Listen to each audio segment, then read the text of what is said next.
Me, my focus, I was always, it come from the hard work background. I had my mission, I was set on my mission, and I focused jiu-jitsu. Jiu-jitsu #1, but all this great stuff come with it.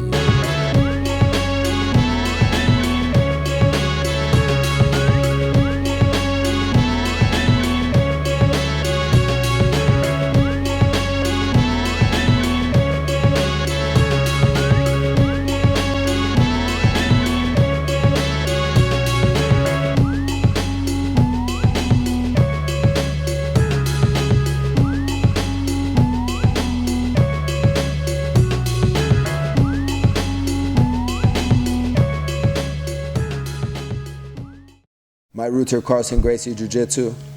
I started with the Carlson Gracie, and in 1999 I met Minotauro, Rodrigo Nogueira. His Jiu-Jitsu was on a whole nother level, something I never experienced in my life. I got into Jiu-Jitsu with purpose of fighting, and I never knew about putting a gi on until the first day I signed up. They said, here, you need a gi. And when I met Rodrigo, we were training hard in the gi. And I was still training hard no gi, but he come from Brazil in the gi, and I realized how important the gi was. And I was really learning that the gi is very important for development of jiu-jitsu. If you want to be a fighter, if you want to be the best no-gi champion, you need to train gi. Gi is Brazilian jiu-jitsu. It teaches you the details, the angles, the real technicality, the physics. So when we started training with Rodrigo, he was on a whole nother level. Something that words, me saying high level doesn't do justice. And I knew, I always wanted to go to Brazil, but I said, wow, I need to go to Brazil. I want to excel and become the best in Brazilian Jiu-Jitsu. You break down the words, Brazilian Jiu-Jitsu, come from Brazil. So in '99, I had the opportunity to come to Rio de Janeiro. I came with Rodrigo Nogueira. I still trained at the Carlson Gracie when I got to Brazil, my roots Carlson Gracie. And in the night, I was in a very fortunate situation where I trained with De La Riva 2 in the night. Rodrigo trained with De La Riva. De La Riva come from the Carlson Gracie. And when I got to the gym, it was all very high level. There was a lot of high level jiu-jitsu. It wasn't, me training with Rodrigo and some other guys. Everybody in the competition training room was very high level. It was a very high level environment. I was tapping a lot. I was getting swept a lot. I was getting worked on, and that means I'm getting better. If I tap is medicine. I need medicine to get better. If I tap a million times, thank you, because I'm getting better.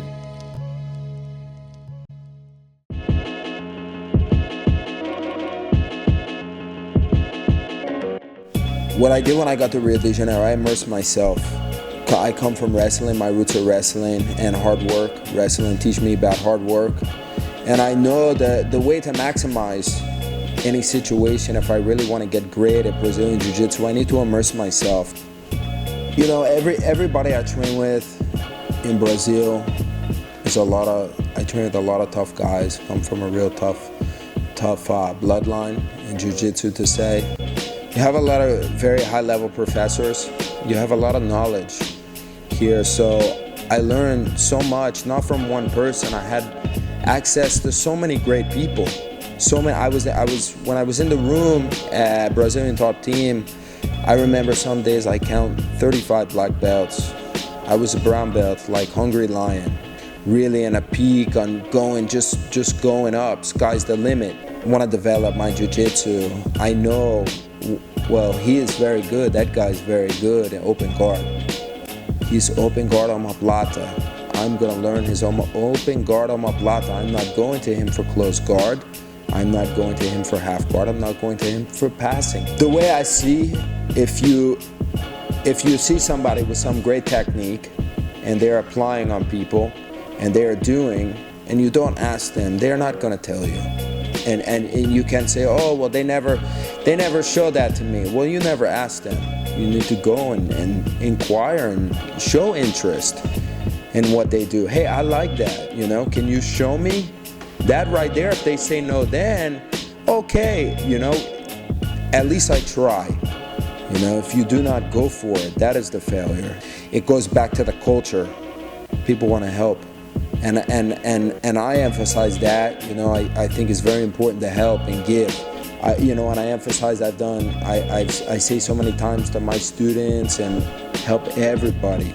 If you are black belts, you need to help the white belts, the blue belts, and even the purple belts and the brown belts. They can't think just about themselves. It's not think about the others. Help like they helped me. They helped me. The guy who I want to learn open guard omoplata from, he welcomed. It come back around, you know, and it's so great. It comes back around tenfold. You know, for the people who are hungry and who really want to maximize their progress, and you know, it's important. You need to satisfy the hunger. You need to go after. You need to feed yourself. You need to feed yourself. You need to ask questions. You need to tap a lot. You need to find who's the guy who's going to make me tap. Who's the guy who's going to give me a hard time? That's the guy I'm looking for. That's the guy I'm looking for. Leave the ego aside and look for the guy who's going to give you a hard time. Look for the person who's going to take you out of your comfort zone. Ask a lot of questions. Do what others don't want to do. People like energy. Energy creates energy. So it's very important. I always emphasize positive mental attitude. If you approach the guy who's about to take his gi off with a negative attitude, he's not going to train with you. If you go with positive energy, he bring his A game, and he's most likely more than happy to train with you and help you if you have any questions. Kick your ass if he wants to kick your ass, but you can fight back. That's why it's jiu-jitsu fight.